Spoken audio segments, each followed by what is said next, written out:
Hey guys, what's up? In this tutorial we will break down for you how you can find your WhatsApp backup on your Android inside your Google Drive account. Yes, you can do that. Let us show you where you can find that backup in your Google Drive account. So what you want to do is launch Google Drive on your Android.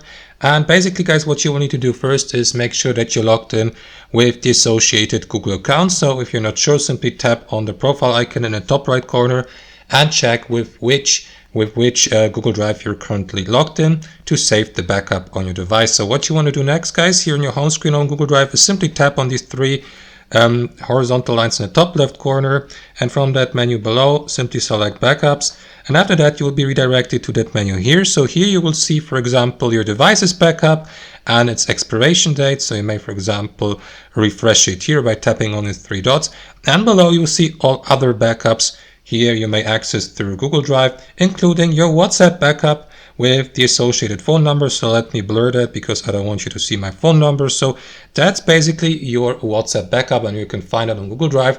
Thanks for watching and have a wonderful day.